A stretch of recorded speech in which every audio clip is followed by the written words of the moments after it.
మత్తయి సువార్త 12వ అధ్యాయము 45వ వచనం చదవనా? చదవండి.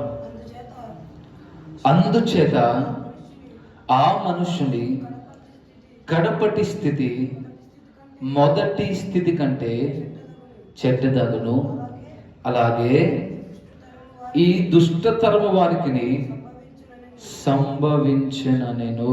ఆమేన్. హల్లెలూయా. ఈ వాక్యాన్ని బట్టి మనం ఒకసారి ఆలోచన చేస్తే, యేసుక్రీస్తు వారు తన శిష్యులతో మాట్లాడుతూ ఉన్నాడు. ఏమని మాట్లాడుతూ ఉన్నాడంటే, ఈ దుష్టతరము వారికి ఏం జరగబోతుంది అని, ఈ దుష్టతరము వారికి ఏమి సంభవించబోతూ ఉందని యేసుక్రీస్తు వారు తన శిష్యులందరినీ కూర్చోబెట్టుకొని ఈ వాక్యాన్ని తెలియపరుస్తున్నాడండి. అందుకే ఆ 45వ వచనంలో మొదటి లైన్లోని మనకు మార్చదు. అందుచేత ఆ మనుష్యుని కడపటి స్థితి మొదటి స్థితి కంటే చెడ్డదగును. ఎందుకు ఆ మనుష్యుని కడపటి స్థితి మొదటున్న స్థితి కంటే చెడ్డగా మారిపోతుంది? ఎందుకు ప్రారంభంలో ఉన్న స్థితి కంటే ముగింపు వారి స్థితి వచ్చేసరికి చెడ్డగా ఎందుకు కనబడుతుంది అంటే, ఆ పైన కొన్ని మాటలు స్పష్టంగా రాయబడి ఉన్నాయి.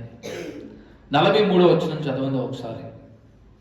అపవిత్రాత్మ ఒక మనుష్యుని వదిలిపోయిన తర్వాత అది విశ్రాంతి వెతుకుచు నీరు లేని చోట్ల తిరుగుచుండెను. విశ్రాంతి దొరకనందున నేను వదిలి వచ్చిన నా ఇంటికి తిరిగి వెళ్ళేదని అనుకుని వచ్చి ఆ ఇంట ఎవరినూ లేక అది ఊడ్చి అమర్చి ఉండడం చూచి వెళ్ళి తనకంటే చెడ్డమైన మరి 7 దయ్యాలను వెంట పెట్టుకుని వచ్చెను. అవి దానిలో ప్రవేశించి అక్కడనే కాపురం ఉండెను. అప్పుడు అంటున్నాడు, అందుచేత ఆ మనుష్యుని కడపని స్థితి మొదటి స్థితి కంటే చెడ్డగా మారిపోతుంది. అందుచేత ప్రారంభంలో ఆ మనసుకున్న దుష్ట స్థితి కంటే ఇంకా ముగింపు వచ్చేసరికి ఆ మనుష్యుని స్థితి ఎలా మారిపోతుందంటే ఇంకా చెడ్డగా మారిపోతుంది. ఎందుకు ఆ మనుష్యుడికి ఆ పరిస్థితి ఏర్పరచబడింది అని అంటే, ఎందుకు ఆ మనుష్యునికి ఆ స్థితి రావడానికి గల కారణం ఏంటి అని అంటే, అక్కడ పైన మాట రాశారండి, మనం చదివి ఉన్నాం. అపవిత్రాత్మ ఒక మనుష్యుని వదిలి వెళ్ళిపోయిన తర్వాత, ఒక మనుష్యుని విడిచిపెట్టిన తర్వాత, ఒక మనుష్యుడు అపవిత్రాత్మకు దూరమైన తర్వాత తన హృదయము ఖాళీగా అక్కడ కనబడుతూ ఉంది. అపవిత్రాత్మ ఉన్నంత వరకు చాలా శోధనలో పడిపోయాడు, ఇబ్బందుల్లో పడిపోయాడు, కలవరాల్లో పడిపోయాడు, ఏమి తెలియలేని పరిస్థితుల్లో పాపము గుండా ప్రయాణం చేస్తూ ఉన్నాడు. కానీ అపవిత్ర ఆత్మ వెళ్ళిపోయిన తర్వాత తన హృదయము ఖాళీగా మారిపోయిందంట.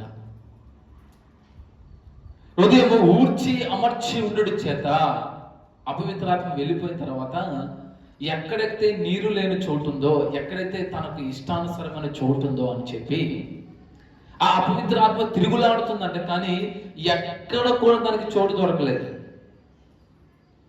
ఎవరి హృదయము కూడా ఖాళీగా కనబట్టలేదు. ఎవరి హృదయము కూడా తనకి ఇష్టానుసరమైన హృదయంగా అపవిత్రాత్మకు కనబట్టలేదు. కానీ తనలో తను అనుకుంటూ ఉందంట, ఒకప్పుడు ఒక మనుష్యుని నేను విడిచిపెట్టి వచ్చాను కదా, ఒక మనుష్యునికి నేను దూరం అయిపోయాను కదా, ఆ గృహం నాకు చాలా నచ్చింది, ఒకసారి మరలా అతని దగ్గరికి నేను వెళ్ళి చూస్తానని అనుకోని ఈ అపవిత్రాత్మ మరలా ఆ వ్యక్తి దగ్గరికి వెళ్ళి తన హృదయాన్ని పరిశీలించి చూస్తే అదంట నీట్గా ఊడ్చి నీట్గా కనబడుతూ చక్కటిగా కనబడుతుందంట తన హృదయం. ఎవరు కూడా దాంట్లో నివాసం చేయట్లేదు. అయితే ఈ అపవిత్రాత్మ ఏం చేసింది? తనకంటే చెడ్డమైన 7 దయ్యాలను వెంట పెట్టుకుని తీసుకుని వచ్చిందంట. అందుకే కింద అన్నాడు, అందుచేత ఆ మనుష్యుని కడపటి స్థితి మొదటి స్థితి కంటే చెడ్డగా మారిపోయింది.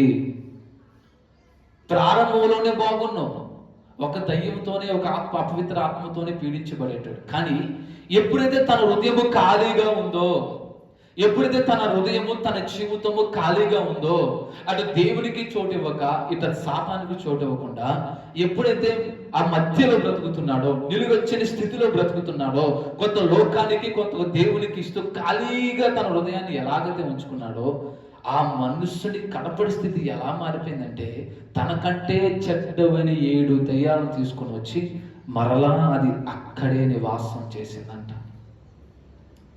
ఎంత దౌర్భాగ్యమైన పరిస్థితి ఆ మనుషునికి వచ్చింది, ఎంత భ్రష్టత్వంలోనికి ఆ మనుషుడు వెళ్ళిపోయి ఉన్నాడో, ఎంత ఇబ్బందిలోనికి ఆ మనిషి వెళ్ళిపోయి ఉన్నాడో. ప్రారంభంలోనే బాగుండేవాడు, ఒక దయ్యంతో పీడించబడేటాడు. కానీ ఎప్పుడైతే తన హృదయాన్ని దేవునికి ఇవ్వలేదో, ఎప్పుడైతే దేవునికి కానీ లోక సంబంధమైన కార్యాలు కానీ దేనికి తన హృదయాన్ని ఇవ్వకుండా ఊడ్చి అమర్చి ఏది నచ్చితే అది చేసుకుని తన హృదయాన్ని ఎలాగైతే ఖాళీగా ఉంచుకున్నాడో, ఆ ఖాళీగా ఉండుట చేత తనకంటే చెడ్డవైన 7 దయ్యాలు తన హృదయంలోనికి వచ్చేసాయండి. ఆ కడపడి స్థితి మరీ చెడ్డగా మారిపోయింది. ప్రారంభంలోనైనా బాగుండేది, కానీ ఇప్పుడు చూస్తే 7 దయ్యాల చేత పీడించబడుతూ ఉన్నాడండి. ఈరోజు ఈ వాక్యాన్ని మీకు ఎందుకు తెలియజేస్తున్నానంటే, చాలా మంది పరిస్థితులు ఎలా ఉన్నాయంటే హృదయాన్ని ఖాళీగా ఉంచుకుంటూ ఉన్నారు. అటు దేవునికి స్థలం ఇయ్యక, ఇటు లోకానికి స్థలం ఇయ్యక, ఇటు వెళ్తే అటు వెళ్ళిపోతున్నారు. ఆదివారం మందిరానికి వస్తున్నారు, దేవుడిని చూస్తున్నారు. అదేవిధంగా దేవుని మందిరం విడిచిపెట్టి వెళ్ళిపోయిన తర్వాత లోకానికి కూడా ప్రాధాన్యతనిస్తున్నారు. అందుకే ఆ మనుష్యుడు హృదయం చాలా చాలా చాలా చాలా ఎలా కనబడుతుంది తెలుసా? ఊడ్చి అమర్చి ఉండటం చూచిందంట. అది దేవునికి స్థలం ఇవ్వలేదు తన హృదయంలో. ఆ మనుష్యుడు దేవుడికి చోటు ఇవ్వలేకపోయాడు. ఆ మనుష్యుడు దేవుడికి తన స్థానాన్ని ఇవ్వలేకపోయాడు. దేవుడు తన హృదయంలోనికి తెచ్చుకోలేకపోయాడు. అలాగ లోకాన్ని కూడా స్థలం ఇవ్వట్లేదు. ఇదే నిలువెచ్చని పరిస్థితి. ఈరోజు క్రైస్తవ్యంలో ఏలుబడి చేస్తుంది ఏదైనా ఉందంటే ఇదే నిలువెచ్చని స్థితి ఏలుబడి చేస్తూ ఉంది. ఇదే నిలువెచ్చని పరిస్థితులు ఏలుబడి చేస్తూ ఉన్నాయి. అటు లోకానికి చోటు ఇట్లేదు, ఇటు దేవుడికి చోటు ఇట్లేదు. 2 పడవల మధ్యలో నిలబడుతూ ఉన్నారు. అందుకే దేవుడు స్పష్టంగా తన శిష్యులతో మాట్లాడుతూ ఉన్నాడండి. ఆ మనుష్యుని కడపడి స్థితి మొదటి స్థితి కంటే చెడ్డగా మారిపోతుంది. ఆ మనుష్యుని కడపడి స్థితి మొదటి స్థితి కంటే బహు ఘోరముగా మారిపోతే. ఎందుకో తెలుసా? అతని హృదయంలో నాకు చోటు ఇవ్వలేదు కాబట్టి. ఈరోజు స్పష్టంగా దేవుడు మనతో మాట్లాడుతున్నాడు. దేవుడు మనతోనే సూటిగా మాట్లాడుతూ ఉన్నాడు. ఈరోజు మన హృదయం ఎలా ఉంది, మన హృదయాన్ని మనం ఎవరికి అప్పగిస్తున్నామో. ఒకవేళ ఊడ్చి అమర్చి నీటిగా ఉన్నావని నువ్వు అనుకుంటున్నావు, కానీ దేవుడు ఒకవేళ దానిలో నివాసం చేయకపోతే నిన్ను విడిచిపెట్టిన అపవిత్రాత్మ, నువ్వు విడిచిపెట్టిన ఆ లోకాన్ని, నువ్వు విడిచిపెట్టిన ఆ లోక సంబంధమైన కార్యకలాపాలు ఇంకా చెడ్డవుగా మారి మరికొన్ని 7 దయ్యాలతో కలిగిన హృదయంలోనికి వచ్చేస్తాయని తెలియజేస్తూ ఉన్నాడు. నీ హృదయాన్ని నువ్వు ఎలా ఉంచుకుంటున్నావు? నీ హృదయంలో ఎవరికి నువ్వు చోటు ఇవ్వాలనుకుంటున్నావు? అపవిత్రాత్మ అంటండి, దానికి ఎక్కడా చోటు దొరకలేదు. ఏ ప్రాంతానికి వెళ్ళినా చోటు దొరకట్లేదు. నీరు లేదన్న చోటంతా వెతుకులాడుతుంది, కానీ ఎక్కడ కూడా చిన్న అవకాశం దానికి దొరకట్లేదు. అప్పుడు అపవిత్రాత్మ అనుకుంటూ, ఒకరోజు ఒక గుడారాన్ని నేను విడిచిపెట్టి వచ్చాను కదా, ఒక హృదయంలో నేను కాపురం ఉండేదాన్ని. ఇప్పుడు మరలా గుడారానికి వెళ్ళి నేను చూస్తాను. ఒకవేళ అది నాకు నచ్చినట్టుంటే మరలా నేను దాంట్లో నివాసం చేస్తాను. ఒకప్పుడు దానిలో కదా నేను ఉన్నాను అని చెప్పి అపవిత్రాత్మ మళ్ళీ దాని దగ్గరికి వెళ్ళి చూస్తే, ఆ వ్యక్తి దగ్గరికి వెళ్ళి చూస్తే తన హృదయం అంతా ఊడ్చి అమర్చి చక్కగా దానికి కనబడుతుందంట. ఎంతో సుందరంగా కనబడుతుందంట అపవిత్రాత్మకి. అపవిత్రాత్మ ఏం చేసింది? చెడ్డవైన 7 దయ్యాలను వెంట పెట్టుకొని వచ్చిందంట. ఆ మనుష్యుని మొదటి స్థితి కడపటి స్థితి మొదటి స్థితి కంటే చెడ్డగా మారిపోయింది. దౌర్భాగ్యుడిగా మారిపోయాడు, భ్రష్టుడిగా మారిపోయాడు. ఇంకా ఆ స్థితిలోనికి దిగజారిపోయిన తర్వాత మరలా లేవాలన్నా లేవలేని పరిస్థితుల్లోనికి ఆ వ్యక్తి దిగజారిపోయి ఉన్నాడండి. అపవిత్ర ఆత్మ ఒక్కటిగా తన హృదయంలో ఉన్నప్పుడు ఏదో దైవ సేవకుల ద్వారా కానీ వాక్యము ద్వారా కానీ అనేకులు మార్చబడవచ్చు. కానీ విడిచిపోయిన తర్వాత, విడిచిపెట్టిన తర్వాత మరలా దాని వైపు నీ మనసు చేరినట్లయితే, మరలా నీ హృదయం దానికి ఇవ్వాలని నువ్వు అనుకుంటే, ఇంకా నీ హృదయం ఇంకా ఘోరమైన పరిస్థితిలోనికి వెళ్ళిపోద్ది. నీ హృదయంలో దేవుడికి చోటు ఇవ్వలేకపోతే, నీ హృదయాన్ని దేవునికి నువ్వు అప్పగించకపోతే, నువ్వు ఎప్పుడైతే మొదటి స్థితిలో ఎలాగైతే అపవిత్రాత్మను విడిచిపెట్టావో, అపవిత్రాత్మ నిన్ను వదిలిపోయిందో, మరలా అపవిత్రాత్మను లేనోళ్ళకి చేరు వచ్చేస్తావని దేవుడు హెచ్చరిస్తూ ఉన్నాడండి. అపవిత్రాత్మ నిన్ను విడిచిపెట్టి వెళ్ళిపోయింది, పాపము నిన్ను విడిచిపెట్టి వెళ్ళిపోయింది, ఆ దౌర్భాగ్యమైన పరిస్థితి నేను విడిచిపెట్టి వెళ్ళిపోయింది. కానీ నువ్వు దేవునికి చోటు ఇవ్వాలి, కానీ దేవునికి నీ హృదయంలో చోటు ఇవ్వకపోతే వెళ్ళిపోయిన అపవిత్రాత్మను ఇంకా చెడ్డమైన 7 దెయ్యాలను తీసుకుని వచ్చేస్తాయని తెలియజేస్తున్నాడు. నీ హృదయాన్ని మార్చుకోవాల్సిన పరిస్థితులు వచ్చేసాయండి. ఇంకా నేను లోకంలో బ్రతుకుతాను, ఇంకా లోక కార్యకలాపాల్లో నేను ఉంటాను, ఇంకా లోక ఆచారాలు నేను ఆచరిస్తాను, ఇంకా లోకంలో ఉన్న వారి వైపు నేను స్నేహం చేసి వారితో తిరుగుతానంటే కుదరదు. మనము ఆయన రాకడకు సమీపంలో ఉన్నాము. ఆయన రాకడలో ఎత్తబడే పరిస్థితుల్లో మనం ఉండాలి. ఆయన రాకడలో ఎత్తబడే అనుభవంలో మనం మార్చబడాలి. ఇంకా ఆయన రాకడ రావట్లేదు కదనని ఇంకా ఆయన రాకడ వచ్చే సమయానికి నేను మారిపోతాను అనుకుంటే అది కుదరదు. ఎందుకంటే అప్పటికే చెడ్డమైన 7 దయ్యాలు నీ హృదయంలోనికి వచ్చేస్తాయి. కాబట్టి ఒక దయ్యం అంటే దేవుని ద్వారా విడిపించబడి దేవుని సన్నిధికి నువ్వు రాగలుగుతావేమో, కానీ చెడ్డమైన 7 దయ్యాలు మరలా నీ దగ్గరకు వచ్చేస్తే దాని నుంచి విడిపించుకోవడం చాలా కష్టం. ఒక మనుష్యుడు దేవుని రుచి చూచిన తర్వాత, ఒక మనుష్యుడు దేవుని తన హృదయంలోనికి తెచ్చుకున్న తర్వాత, ఒకవేళ దేవునికి దూరం అయిపోయే పరిస్థితులు ఒకవేళ వచ్చాయనుకోండి, దేవుని రుచి చూచిన తర్వాత మరలా దేవుని విడిచిపెట్టారనుకోండి, మరలా దేవుని దగ్గరికి ఆ వ్యక్తి వెళ్ళడం చాలా కష్టం, చాలా కష్టం. ఎందుకో తెలుసా? నాకు తెలిసిన చాలా మంది స్నేహితులను చూశాను, నాకు తెలిసిన చాలా మంది సహోదరులను నేను చూశాను, గొప్ప గొప్ప సేవకులను కూడా నేను చూశానండి. వదిలేసిన తర్వాత విడిచిపెట్టింది మరలా నీ హృదయంలోనికి వస్తుందని గల కారణం ఏంటి?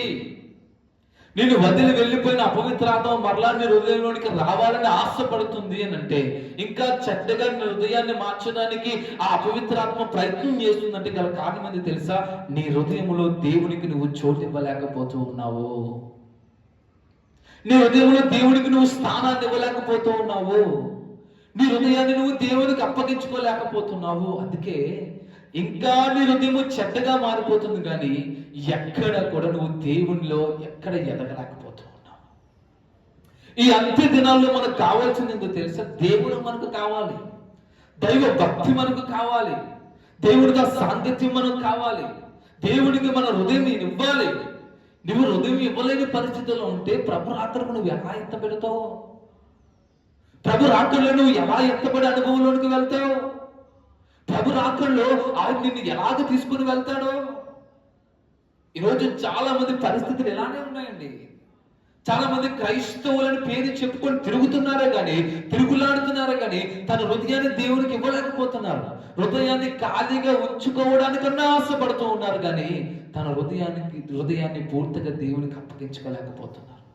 ఈరోజు నేను అడుగుతూ ఉన్నాను, ఒక దైవజనుడిగా నేను ప్రశ్నిస్తూ ఉన్నాను, నీ హృదయాన్ని ఎవరికి ఇస్తూ ఉన్నావు? నీ హృదయాన్ని ఎవరి చేతుల్లో నువ్వు పెడుతూ ఉన్నావు? దేవుని చేతిలో నీ హృదయాన్ని పెడుతున్నావా? ఒకవేళ ఆ అపవిత్ర ఆత్మలకు నీ హృదయంలో చోటిస్తున్నావా? ఆలోచించేయి. దేవునికి ఒకవేళ చోటించే పరిస్థితులను ఉన్నట్లయితే, దేవుడికి మాత్రమే హృదయంలో స్థానాన్ని నువ్వు ఇవ్వగలిగితే ఆయన రాకడలో ఎత్తబడతావు. కానీ అపవిత్ర ఆత్మలకు నువ్వు చోటు ఇవ్వగలిగితే మొదటి స్థితి కంటే నీ కడపటి స్థితి మరీ చెడ్డగా మారిపోతుందండి. యేసుక్రీస్తు వారు తన శిష్యులతో సూటిగా మాట్లాడుతూ ఉన్నాడండి. యేసుక్రీస్తు వారు తన శిష్యులతో ఒక బలమైన వాక్కును విడుదల చేస్తూ ఉన్నాడు. నీ హృదయాన్ని ఒకవేళ దేవునికి ఇవ్వకపోతే అపవిత్ర ఆత్మలు నీ జీవితంలోనికి వచ్చేస్తాయి. ఈ రోజు నేను కూడా మీతో సూటిగా మాట్లాడుతూ ఉన్నా, లైవ్ లో వీక్షిస్తున్న మీతో నేను సూటిగా మాట్లాడుతున్నా, నా దేవుడు సూటిగా మాట్లాడుతున్నాడు. ఏమంటూ ఉన్నాడు తెలుసా? ఒకవేళ దేవునికి నువ్వు చోటు ఇవ్వకపోతే, ఒకవేళ దేవుడికి నువ్వు స్థానాన్ని ఇవ్వకపోతే, నీ హృదయాన్ని దేవుడికి నువ్వు అప్పగించుకోకపోతే, అపవిత్ర ఆత్మలు ఇంకా చెడ్డమైన 7 దయ్యాలను తీసుకొని వచ్చి నీ స్థితిని మరలా చెడ్డగా మార్చేస్తాయి అంటూ ఉన్నాడు. ఈరోజు మార్చుకో, నీ జీవితాన్ని మార్చుకో. ఖాళీగా ఉంచుకోవడానికి ఇష్టపడకు. నీ హృదయాన్ని ఖాళీగా ఉంచుకోవడానికి ఇష్టపడే అనుభవంలో నువ్వు ఉండొద్దు. ఖాళీగా నీ హృదయం ఉన్నట్లయితే మరలా దుష్టాత్మలు నీ జీవితంలోనికి వస్తాయి అంటున్నాడు. ఒకవేళ ఖాళీగా ఉన్న నీ జీవితాన్ని ఈ రోజు దేవునికి అప్పగించుకోగలిగితే ఆయన నీలో నివాసం చేస్తాడు. ఏ అపవిత్రాత్మలు నీలోనికి రావు, ఏ లోకము నీ దగ్గరికి వచ్చి నిన్ను సరపవు, ఏ లోక సంబంధమైన కార్యకలాపాలు నీ దగ్గరికి రావు. ఎందుకంటే నీ హృదయములో దేవుడు ఉంటాడు కాబట్టి. దేవుడు అంటే ఏం జరుగుతుందో తెలుసా? యుగాయుగములో ఆయనతో ఏలుబడి చేయగలిగిన ఆ రాజ్యంలోనికి మనం చేరుతామండి. ఎవరికి ఇస్తున్నావు నీ హృదయాన్ని? ఒక దైవజనులుగా నేను అంటూ నువ్వు దేవుడికి మాత్రమే నువ్వు హృదయాన్ని ఇవ్వాలి, దేవుడికి మాత్రమే నీ మనస్సుని ఇవ్వాలి, దేవుడికి మాత్రమే నీ హృదయాన్ని అప్పగించుకోవాలి. అలాగైతేనే ప్రభు రాకడికి నువ్వు వ్యర్థపడతావు. ఆ 1000 ఏళ్ల పరిపాలనలో ఆయనతో మాత్రమే నువ్వు ఉండగలుగుతావు. అట్టి కృప మీరందరూ పొందుకుందురు గాక. హల్లెలూయా, హల్లెలూయా. కొన్ని మాటలు మీకు తెలియపరచాలని నేను ఇష్టపడుతూ ఉన్నానండి. లోకస్తులకు మనం హృదయం ఇవ్వకూడదు అని అంటే, అపవిత్ర ఆత్మలు మన హృదయంలోనికి రాకూడదు అని అంటే మనం చేయవలసిన కొన్ని మీ ముందుంచి ఈ వాక్య పరిచయం నేను ముగిస్తాను. అందులో మొట్టమొదటిగా మనం చేయవలసిన క్రియ ఏందో తెలుసా? దేవుడికి మాత్రమే మనం చోటిచ్చే వారుగా ఉండాలి అంటే, అపవిత్ర ఆత్మలకు మనం ఎన్నడూ కూడా చోటివ్వలేని పరిస్థితుల్లో మనం ఉండాలంటే వాక్యాన్ని మన హృదయములో మన జీవితంలో అలవాటు పరుచుకోవాలి. వాక్యాన్ని మన జీవితంలో ఉంచుకోవాలి. ఈరోజు వాక్యము లేక, సరి అయిన బోధ లేక, సరి అయిన క్రమం తెలియక, సరి అయిన ఉపదేశము తెలియక చాలా మంది తమ హృదయాల్లో అపవిత్ర ఆత్మలు ఏలుబడి చేసే పరిస్థితుల్లోకి వెళ్ళిపోతూ ఉన్నారు. అందుకే దావీదు భక్తుడు మంచి మాట తెలియజేస్తున్నాడు. చదువుదామా? కీర్తన గ్రంథం 119వ అధ్యాయము 105వ వచనం. త్వరగా చదవాలి. కీర్తన గ్రంథం 119వ అధ్యాయము 5వ వచనాన్ని మనం 105వ వచనాన్ని చదువుతాం. నీ వాక్యము నా పాదములకు దీపమై ఉన్నది, నా త్రోవకు వెలుగునై ఉన్నది. ఈ భక్తుడు అంటూ ఉన్నాడు, ఆయన వాక్యము నా త్రోవకు ఒక దీపముగా ఉంది, నా పాదములకు ఒక దీపముగా ఉంది, నా త్రోవకు వెలుగునై ఉంది. నా పాదాలకు ఒక దీపాన్ని, ఒక వెలుగును, ఒక మార్గాన్ని చూపించేదిగా వాక్యము కనబడుతూ ఉంది. నేను ఏ త్రోవలో వెళ్ళాలో, ఏ మార్గంలో నేను వెళ్ళాలో, ఏ పరిస్థితిలో నేను నడవాలో ఆ దీపాన్ని నన్ను నడిపిస్తుందయ్యా అని అంటున్నాడు దావీదు భక్తుడు. ఈరోజు వాక్యాన్ని బట్టి నేను మీకు చెప్పేది ఏంటంటే, వాక్యము ఎవరి జీవితంలో ఏలుబడి చేస్తుందో, వాక్యము ఎవరి జీవితంలో ఉంటుందో, వాక్యము ద్వారా ఎవరు తన జీవితాన్ని కట్టుకుంటారో వారిని దేవుడే వాక్యము ద్వారా నడిపించబోతూ ఉన్నాడు. వారు ఏ మార్గాల్లో నడవాలో, ఏ పరిస్థితుల్లో నడవాలో, ఏ మార్గాలకి తన జీవితాన్ని అప్పగించుకోవాలో వాక్యం తెలియపరుస్తుందండి. ఈరోజు వాక్యము చాలా మంది జీవితాల్లో లేక ఏ మార్గాల్లో నడవాలో తెలియలేని పరిస్థితుల్లో, తెలియలేని ఇబ్బందుల వారు కూరుకుపోతూ ఉన్నారు. నీవు ఈరోజు ఏ మార్గానికి అప్పగించుకుంటున్నావు? ఏ త్రోవలో నడుస్తున్నావు? దావీదు వాక్యాన్ని తన జీవితంలో ఉంచుకొని, వాక్యాన్ని తన హృదయంలో ఉంచుకొని త్రోవకు వెలుగుగా మార్చేసుకున్నాడంట. త్రోవకు వెలుగుగా కనబడుతూ ఉందంట. ఈరోజు నేనంటాను, వాక్యానికి నువ్వు చోటు ఇవ్వలేకపోతున్నావు. వాక్యం నీ హృదయంలో లేదు కాబట్టి అపవిత్రాత్మలు నిన్ను ఏలుబడి చేస్తూ ఉన్నాయి. వాక్యము నీ జీవితంలో లేదు కాబట్టి ఆ అపవిత్రాత్మలు ఇంకా చెడ్డమైన నీ దగ్గర తీసుకొని వస్తున్నాయి. ఈరోజు నేనంటాను, ఒక దైవజనుడిగా దేవుని ఆత్మను పొందిన వాడుగా మీకు తెలియపరిచేది ఏంటో తెలుసా? దేవుని వాక్యాన్ని మీ హృదయంలో ఉంచుకున్నట్లయితే, దేవుని వాక్యం ప్రకారం మీరు నడుచుకున్నట్లయితే ఆ వాక్యమే మీకు వెలుగును చూపించేదానిగా మారిపోతుంది. ఆ వాక్యమే వెలుగు సంబంధిగా మారి నువ్వు ఏ త్రోవను వెళ్ళాలో నిన్ను ఆ త్రోవలోనికి నడిపిస్తుంది. వాక్యము తప్ప నిన్ను ఏది నడిపించదండి. అపవిత్రాత్మలు నిన్ను నడిపిస్తాయి. ఎక్కడికో తెలుసా? మరణంలోనికి నిన్ను నడిపిస్తాయి. దుష్టాత్మలు నిన్ను నడిపిస్తాయి, మరణంలోనికి నడిపిస్తుంది. కానీ వాక్యాన్ని నీ హృదయంలో ఉంచుకున్నట్లయితే, వాక్యాన్ని నువ్వు అనుసరించి నడుచుకున్నట్లయితే ఆ వాక్యము నిన్ను జీవములోనికి నడిపించబోతూ ఉంది. ఈరోజు ఏ పరిస్థితుల్లో నువ్వు నడుస్తున్నావో నాకు తెలియదు. ప్రారంభ క్రైస్తవుడిగా ఉన్నానని పేరు పెట్టుకొని నువ్వు తిరుగుతున్నావు, కానీ వాక్యానికి నువ్వు చోటు ఇవ్వలేకపోతున్నావు. వాక్యానికి చోటు ఇవ్వలేకపోతున్నావు. వాక్యానికి చోటు ఇవ్వకపోతే మరి చెడ్డగా నీ పరిస్థితి మారిపోతుందని దేవుడు హెచ్చరిస్తూ ఉన్నాడు. ఈ ఆదివారపు దినముందు, ఈ పునరుత్థానపు దినముందు దేవుడు ఏమంటున్నాడు తెలుసా? నువ్వు మొట్టమొదటిగా నాకు స్థానము నువ్వు ఇవ్వాలి అని అంటే, ఆ దుష్టాత్మ నీలో రాకూడదు అని అంటే, నువ్వు మొట్టమొదటిగా వాక్యముతోనే నువ్వు నడవాలి. వాక్యాన్ని మాత్రమే నువ్వు అనుసరించాలి. వాక్యము మాత్రమే నీ మదిలో ఉండాలి. అది పండుకునేటప్పుడు కానీ, నడుస్తున్నప్పుడు కానీ, త్రోవన వెళ్తున్నప్పుడు కానీ అదే నీకు వెలుగుగా మారిపోతూ ఉంది అని అంటూ ఉన్నాడు. మార్చుకోని పరిస్థితిని, నీ జీవితాన్ని మార్చుకో. వాక్యంలో లేకపోవడం వల్లే కదా, వాక్యానికి నీ జీవితాన్ని ఇవ్వకపోవడం వల్లే కదా ఈరోజు నీ పరిస్థితి అది 7 దయ్యాలతో తెగచారిపోయిన పరిస్థితుల్లోకి వెళ్ళిపోతున్నావు. ఈ 7 దయ్యాలంటే నిజంగా అపవిత్ర ఆత్మలు అని మీరు అనుకోవద్దు. ఈ 7 దయ్యాలంటే శ్రమ, కష్టం, ఇబ్బంది, కలవరం, ఆర్థిక పరిస్థితులు, అప్పులు, సమస్యలు, ఇవన్నీ నిన్ను ఏలుబడి చేయడానికి గల కారణం ఏంటో తెలుసా? నువ్వు దేవుని సన్నిధిలో దేవునికి ప్రాధాన్యతనివ్వలేకపోతున్నావు. వాక్యము నీ హృదయంలో లేకపోతుంది. అందుకే శ్రమ, కష్టము, ఇబ్బంది, కన్నీళ్లు, ఆర్థిక పరిస్థితులు, నిందలు, అవమానాలు ఇవన్నీ నీ జీవితంలో రావడానికి గల కారణం ఏంటో తెలుసా? ఇటువంటి అపవిత్ర ఆత్మలు నిన్ను ఏలుబడి చేయడానికి గల కారణం ఏంటో తెలుసా? నీవు దేవుని వాక్యానికి చోటు ఇవ్వలేకపోతున్నావు. ఈరోజు నేను అంటాను, దేవుని వాక్యానికి చోటు ఇవ్వండి. దేవుని వాక్యానికి మాత్రమే మీరు చోటు ఇవ్వాలి. దేవుని వాక్యం పైన మాత్రమే మీ మనసు పెట్టుకోవాలి. ఒకవేళ మీరు దేవుని వాక్యం పైన మనసు పెట్టుకోగలిగితే, దేవుని వాక్యానికి నీ హృదయాన్ని అప్పగించుకోగలిగితే, అది నువ్వు ఏ త్రోవలో వెళ్ళాలో, ఏ పరిస్థితుల్లో నువ్వు నడవాలో, ఏ సిచ్యువేషన్లో దేవుడిని నడిపించాలో ఆ వాక్యమే నేను నడిపిస్తుందండి. ఆ వాక్యమే నేను నడిపిస్తుంది. మనుషులు నడిపిస్తారు, కొంతకాలం నడిపిస్తారు, ఏదో నీకు సహాయం చేస్తానని చెప్పి కొంతకాలం నడిపిస్తారు, వారు మధ్యలో వదిలేసి వెళ్ళిపోతారు. కానీ ఒకవేళ వాక్యానికి నీ జీవితంలో చోటు ఇవ్వగలిగితే అదే నిన్ను పరమునకు తీసుకువెళ్ళేంత వరకు, నిత్య జీవానికి తీసుకుని వెళ్ళేంత వరకు ఆ వాక్యం నిన్ను నడిపిస్తుంది. ఈ భక్తుడు ఏదో తెలివి లేక, జ్ఞానము లేక, అజ్ఞానంలో ఉండో ఈ మాట రాయలేదండి. ఎంత స్పష్టంగా రాశాడు, ఎంత స్పష్టంగా రాశాడు. నీ వాక్యము నా పాదములకు దీపమయ్యా, అదే నా త్రోవకు వెలుగైంది. ఇది దావీదు జీవితంలో అనవర్చుకున్నాడు. ఇది దావీదు జీవితంలో అనుభవించి ఉన్నాడు. దావీదు జీవితంలో ఎప్పుడైతే వాక్యం ఉందో, ఎప్పుడైతే తన వాక్యాన్ని, దేవుని వాక్యాన్ని తన హృదయంలో దావీదు ఉంచుకున్నాడో, తను ఏ మార్గాన్ని వెళ్ళాలో, ఏ పరిస్థితుల్లో నడవాలో, నిత్య జీవనంకు వెళ్ళిపోయే బాటలోనికి ఎలా నడవాలో వాక్యం నడిపించిందని దావీదు భక్తుడు చాలా సూటిగా రాస్తూ ఉన్నాడండి. ఈరోజు దావీదు అంటే మనుషులమే మనం. దావీదు ఎలాగైతే తల్లి గర్భం నుంచి పుట్టినాడో మనము కూడా అలా పుట్టాం కదా. ఎందుకు దావీదు త్రోవలను దేవుడికి అప్పగించుకున్నాడు? మనము వాక్యానికి ఎందుకు మన త్రోవను అప్పగించుకోలేకపోతున్నాం? ఆలోచించేయండి.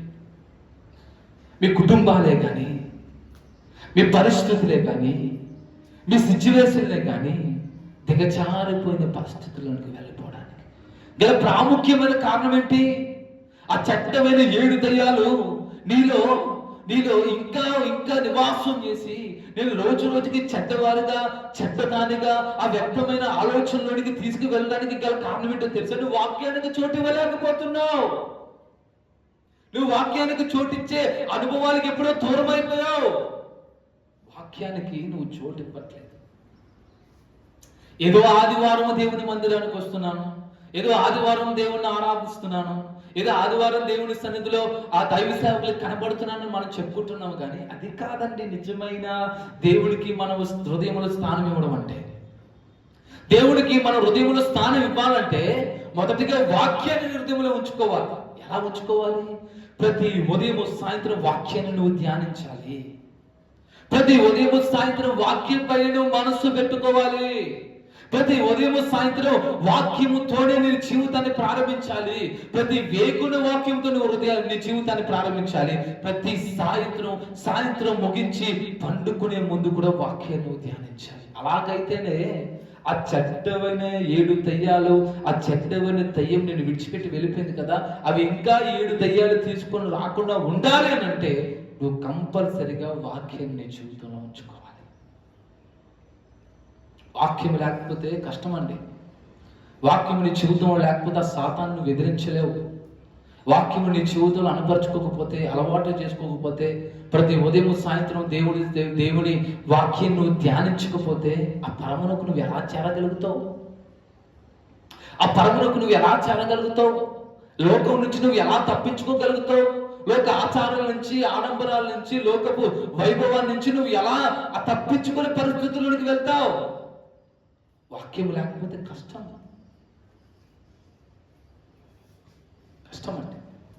వాక్యము నీ జీవితంలో ఉన్నట్లయితే, వాక్యాన్ని నువ్వు అనుసరించి నడుచుకున్నట్లయితే ఆ పరము, ఆ పైలోక సంబంధమైన, ఆకాశంలో ఉన్న దేవుని సంబంధమైన ఆ వారి వైపే మన క్రియలు ఉంటాయి, కానీ లోక సంబంధమైన క్రియలు మన జీవితంలో ఉండవు. వాక్యాన్ని మనము అనువర్చుకోగలిగితే, వాక్యాన్ని మన హృదయంలో ఉంచుకోగలిగితే మనము పైనున్న వాటిపైన మాత్రమే ఆసన కలిగి జీవించగలుగుతాం. నేను అంటాను, వాక్యం ఇంతకాలం మీ జీవితంలో లేదేమో, వాక్యాన్ని ఇంకా నీ జీవితంలో కనపరుచుకోలేకపోతున్నావేమో, వాక్యాన్ని చదివే సమయాన్ని నువ్వు దేవుడికి ఇవ్వలేకపోతున్నావేమో, వాక్యం పైన నీ మనసు అసలు రోజు రోజుకి వాక్యం పైన మనసుని చచ్చిపోతుందేమో. ఈరోజు అంటున్నాడు, వాక్యము లేకుండా ఆయన రాజ్యానికి నువ్వు వెళ్ళలేవు, ప్రభు రాకడలో నువ్వు ఎత్తబడలేవు.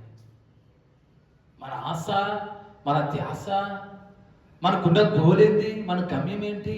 ఆయన రాజ్యానికి చేరుకోవాలండి. దేవుడు మనల్ని భూమి మీదకి ఎందుకు రప్పించున్నాడు? ఆయన రాజ్యం కొరకు మనం ప్రాకులాడాలని, ఆయన రాజ్యం కొరకు మనం సిద్ధపడాలని, ప్రభు రాకడ కొరకు మనం ఏర్పరచబడాలని ఆయన ఆశగా నిన్ను పంపిస్తే, నువ్వు ఈరోజు వాక్యాన్ని విడిచిపెట్టి లోకానికి నువ్వు ఎంతసేపు సమయాన్ని ఇస్తున్నావో ఆలోచించి, వాక్యాన్ని చదవకుండా లోక సంబంధమైన కార్యకలాపాలకు నువ్వు ఎంత సమయాన్ని ఇస్తున్నావో, ఎంత లోకాన్ని నీ హృదయంలో హెచ్చించుకుంటున్నావో ఒకసారి ఆలోచించే. వాక్యం నీ జీవితం లేకపోతే ఆయన రాకడలో నువ్వు ఎత్తబడలేవు, ఆయన రాజ్యానికి నువ్వు సిద్ధపడలేవు. ఒకవేళ వాక్యం నీ జీవితంలో ఉందనుకో, దినదినము నీ అంతరంగ స్వభావం నూతనపరచబడుతుంది. ఎలా నూతనపరచబడుతుందో తెలుసా? ఆ వాక్యం నిన్ను శుద్ధీకరిస్తుంది, ఆ వాక్యం నిన్ను పరిశుద్ధపరుస్తుంది, ఆ వాక్యం నీ ప్రాణాత్మ దేహాలు శుద్ధీకరించి, పరిశుద్ధపరిచి, నూతనపరిచి, నవీన స్వభావాన్ని నీకు అనుగ్రహించి, లోక సంబంధమైన కార్యకలాపాల పైన మనస్సును చంపివేసి ఆత్మ సంబంధమైన వాటిపైన మాత్రమే మనస్సును నీకు కలుగజేస్తుంది. ఆ వాక్యాన్ని ఈరోజు నువ్వు అనుసరించగలుగుతున్నావా? వాక్యం అవసరం అండి. వాక్యము లేకుండా నీ ఆత్మీయ జీవితాన్ని నువ్వు కొనసాగించలేవు. వాక్యము లేకుండా ఈ ఆత్మీయ జీవితంలో నువ్వు ముందుకు వెళ్ళలేవు. వాక్యము లేకుండా నీ కుటుంబం ఆశీర్వదింపబడదు. అది ఇహమందే కానీ పరమందే కానీ ఆశీర్వాదం నీ జీవితంలో ఉండదు. నష్టాల్లోనికే నువ్వు కూరుకుపోతావు, కానీ ఏ రోజు కూడా ఆశీర్వాదం అన్న మాట నీ జీవితంలో వినబడదు. దైవజనుడిగా హెచ్చరిస్తున్నాను, దేవుడు నాకు తెలియపరిచిన మాటలు నీకు తెలియపరుస్తున్నానండి. వాక్యము లేకపోతే దేవుడి సన్నిధికి నువ్వు వెళ్ళలేవు. వాక్యము లేకపోతే ప్రభు రాకడలో నువ్వు ఎత్తబడలేవు. వాక్యము లేకపోతే ఆయన పాదాల దగ్గరకు నువ్వు వెళ్ళలేవు. ఒకవేళ వాక్యము లేని పరిస్థితుల్లో నువ్వు ఉండి ఇంకా చెడ్డమైన 7 దెయ్యాలు నీ గుడారములను వాసం చేస్తూ ఉన్నాయేమో, ఇంకా చెడ్డమైన దెయ్యాలు నీ జీవితంలో, నీ హృదయంలో ఏలుబడి చేస్తూ ఉన్నాయేమో, కష్టాలు గుండా, ఇబ్బందులు గుండా, సమస్యలు గుండా, ఆర్థిక పరిస్థితుల్లో, అప్పుల్లో కూరుకుపోయిన పరిస్థితుల్లో నువ్వు ఉన్నావేమో, వాటన్నిటి నుంచి నువ్వు తప్పించబడాలంటే వాక్యము నీ జీవితంలో ఉండాలి. ఆ వాక్యం నిన్ను ఎలా నడిపిస్తుందో తెలుసా? ఏ కష్టమే రాని, ఏ ఇబ్బంది రాని, ఏ కన్నీళ్ళే రాని, ఏది వచ్చినా ఆ వాక్యాన్ని బట్టి నువ్వు ధైర్యం తెచ్చుకుంటావు. దేవుని కొరకు నువ్వు నిలబడాలన్న ఆసక్తి నిన్ను భక్షిస్తుందండి. దానిలోనే మనం బ్రతకాలి. ఇదే క్రైస్తవ్యం అంటే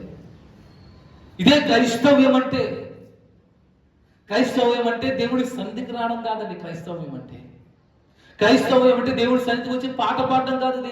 క్రైస్తవ్యం అంటే దేవుడి సన్నిధికి వచ్చి పాటలు పాడడం కానీ, వాయిద్యాలు వాయించడం కానీ, ఒకవేళ దేవుడి సన్నిధిలో పరిచయం చేయడం ఒక్కటే కాదు. క్రైస్తవ్యం అంటే నీ హృదయంలో వాక్యాన్ని ఉంచుకోవాలి. క్రైస్తవ్యం అంటే నీ హృదయంలో వాక్యం మాత్రమే సుఖనివాసం చేయాలి. ఆ వాక్యము నిన్ను ఉన్నతమైన స్థాయికి తీసుకువెళ్తుందని నువ్వు ఎప్పుడైతే వాక్యాన్ని జీవితంలో ఉంచుకుంటావో, ఆ వాక్యం వాక్యమే నీ త్రోవకు ఒక వెలుగుగా మారిపోతుంది. నీ త్రోవకు ఒక వెలుగుగా మారిపోతుంది, నేను నడిపిస్తుంది. నువ్వు ఏ ప్రతికూలమైన పరిస్థితుల్లో ఉన్నా, ఏ ఇబ్బందులు గుండా నువ్వు ప్రయాణం చేసినా, ఏ కన్నీళ్ళ మధ్యలో నువ్వు ప్రయాణం చేసినా, ఆ వాక్యము నిన్ను వెన్ను తట్టి నిన్ను బలపరిచి నీకు ధైర్యాన్ని చెప్తుందంటే. ఈరోజు దేవుడు మనతో మాట్లాడకపోవడానికి గల కారణం ఏందో తెలుసు? నువ్వు వాక్యం చదవలేకపోతున్నావు. దేవుడు మనతో మాట్లాడంటే వాక్యం చదవాలి కదా. వాక్యము ద్వారానే కదా దేవుడు మనతో మాట్లాడతాడు. వాక్యం తప్ప ఎలా మాట్లాడతాడు దేవుడు? స్వరముతో దేవుడు మాట్లాడండి, వాక్యముతోనే మనతో సూటిగా మాట్లాడతాడు. ఈరోజు దేవుడు నీతో మాట్లాడాలంటే నీ హృదయంలో దేవుని వాక్యం ఉండాలి. అందుకే హృదయాన్ని ఖాళీగా ఉంచుకోకూడదు, కానీ హృదయంలో దేవుడు ఉండాలని ఈరోజు సూటిగా మాట్లాడుతున్నాడు. దేవుడు నీలో సుఖ నివాసము చేయాలంటే, నీ గుడారములో దేవుడు ఉండాలంటే నువ్వు చేయవలసిన ప్రాముఖ్యమైన మొట్టమొదటిది ఏదో తెలుసా? నీ హృదయంలో దేవుని వాక్యానికి నువ్వు చోటు ఇవ్వాలి. ఎవరికి నువ్వు చోటిస్తున్నావు? ఎవరికి నువ్వు చోటిస్తున్నావు? దురాత్మలకు నువ్వు చోటిస్తున్నావా? లోక సంబంధమైన కార్యాలకు నువ్వు చోటిస్తున్నావా? లోక సంబంధమైన ఆడంబరాలకు నువ్వు చోటిస్తున్నావా? లోక సంబంధమైన ఆ బంధాలకు నువ్వు చోటిస్తున్నావా? ఎవరికి నువ్వు చోటిస్తున్నావు? కానీ దేవుడు అంటున్నాడు, నువ్వు లోకానికి కాదు, నా వాక్యానికి నువ్వు చోటివ్వాలి. నా వాక్యం నిన్ను నడిపిస్తుంది. నా వాక్యం నీ త్రోవకు వెలుగుగా మారిపోతుంది. ఆ వాక్యము ద్వారా నువ్వు నిత్య జీవానికి చేరుతావంటూ ఉన్నాడు. కానీ ఈరోజు నువ్వు వాక్యానికి చోటు ఇవ్వకుండా లోకములో నువ్వు కలిసిపోతున్నావు. అందుకే దేవుడు సూటిగా మాట్లాడుతున్నాడు. మార్చుకోక తీర్మానంలోకి రా. ఈరోజు నుంచి ప్రతి ఉదయం సాయంత్రం వాక్యము నా జీవితంలో ఉంటుందయ్యా. వాక్యము ద్వారానే నేను నడుస్తానయ్యా. వాక్యాన్ని విడిచిపెట్టే పరిస్థితుల్లో నేను ఉండనయ్యా. వాక్యములోనే నేను నడుస్తానయ్యా, జీవిస్తానయ్యా. వాక్యమే నాకు కావాలయ్యా. నా హృదయంలో, నా జీవితంలో వాక్యమే ఉండాలని నువ్వు అనుకోగలిగితే ఇది మొదలుకొని నీలో ఉన్న ప్రతి దుష్ట దయ్యాలను దేవుడు కొట్టివేసి ఆయన నీతో నివాసం చేస్తాడు. ఆయన నీలో నివాసం చేస్తాడు. ఆయన నీలో మాత్రమే ఉంటాడు. ఆయన నిన్ను మాత్రమే ఏలేవాడుగా ఉంటాడు. ఆయన నీ గుడారములో అతిథిగా ఉంటాడు.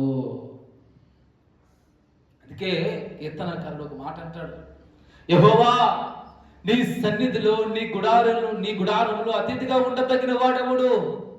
యథార్థంగా ప్రవర్తించిన వాడే కదా, నీతిని అనుసరించి నడుచుకున్న వాడే కదా.